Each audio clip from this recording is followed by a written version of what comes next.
ಚಿತ್ರದುರ್ಗ ನಗರದಲ್ಲಿ ಕಿವಿ ಶ್ರವಣ ದೋಷ ಉಳ್ಳವರಿಗೆ ಸರಿಯಾದ ಮಾರ್ಗದರ್ಶನವನ್ನು ನೀಡಿ ಉಚಿತ ಸೇವೆಯನ್ನು ಮತ್ತು ಟೀಮ್ ಈಶ್ವರ್ ಮಲ್ಪೆ ರವರಿಂದ ಅವರ ಸಹಯೋಗದಿಂದ ಕರ್ನಾಟಕ ನಾಗರಿಕರ ಹಿತರಕ್ಷಣಾ ವೇದಿಕೆ ಅಧ್ಯಕ್ಷ ಆದಂತಹ ನಾನು ಮತ್ತು ನನ್ನ ಸ್ನೇಹಿತರಾದಂತಹ ಪ್ರತಾಪ್ ಜೋಗಿ ಇವರೆಲ್ಲರೂ ಕೂಡ ಸೇರಿಕೊಂಡು ನಮ್ಮ ಚಿತ್ರದುರ್ಗ ನಗರದ ಮತ್ತು ನಮ್ಮ ಚಿತ್ರದುರ್ಗ ಜಿಲ್ಲೆಯ ಎಲ್ಲ ಒಂದು ಕಿವಿಯ ಶ್ರವಣ ದೋಷ ಇರುವ ವ್ಯಕ್ತಿಗಳು ಬಂದು ಅವರು ಇಲ್ಲಿ ತಪಾಸಣೆಯನ್ನು ಮಾಡಿಸಿ ಸರಿಯಾದ ಚಿಕಿತ್ಸೆಯನ್ನು ಪಡೀಲಿಕ್ಕೋಸ್ಕರ ನಾವು ಒಂದು ಏರ್ಪಾಡು ಮಾಡ್ಕೊಂಡಿದ್ದೀವಿ.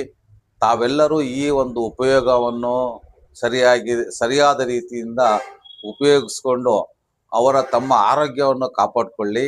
ಮನುಷ್ಯನಿಗೆ ಕಿವಿ, ಮೂಗು, ಕಣ್ಣು ಯಾವ ರೀತಿ ಇಂಪಾರ್ಟೆಂಟು, ಬಹಳ ಮುಖ್ಯವಾಗಿ ಕಿವಿ ಸರಿಯಾಗಿ ಕೇಳಿಸಿ ನಾವೆಲ್ಲರೂ ಕೂಡ ನಾವು ಕೆಲಸ ಮಾಡಲಿಕ್ಕೋಸ್ಕರ ಕಿವಿ, ಕಣ್ಣು ಮತ್ತು ಮೂಗು ಬಹಳ ಮುಖ್ಯವಾಗಿದೆ. ಆದ್ದರಿಂದ ಇಂತಹ ಉಪಯೋಗವನ್ನು ತಾವೆಲ್ಲರೂ ಕೂಡ ಬಳಸ್ಕೊಳ್ಳಿ. ಆಮೇಲೆ ಈಗಾಗಲೇ ಸುಮಾರು 15-20 ಜನ ಇದಕ್ಕೆ ತಪಾಸಣೆಗೋಸ್ಕರ ನಮೂದು ಪಡಿಸಿದ್ದಾರೆ. ಅವರೆಲ್ಲರೂ ಕೂಡ ತಪಾಸಣೆಗೆ ಬರ್ತಾ ಇದ್ದಾರೆ.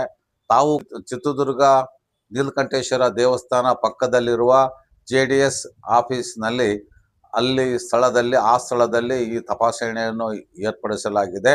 ತಾವೆಲ್ಲರೂ ಕೂಡ ಭಾನುವಾರ ಬೆಳಿಗ್ಗೆ 10:30 ಗಂಟೆಗೆ ಅಲ್ಲಿ ಬಂದು ತಾವು ಎಲ್ಲರೂ ಕೂಡ ನೋಂದಣಿ ಮಾಡಿಸಿ ಚಿಕಿತ್ಸೆಯನ್ನು ಪಡೀರಿ ಅಂಥೇಳಿ ನಾನು ನಿಮಗೆಲ್ಲರಿಗೂ ಕೂಡ ಕೇಳ್ತಾ ಇದ್ದೆ.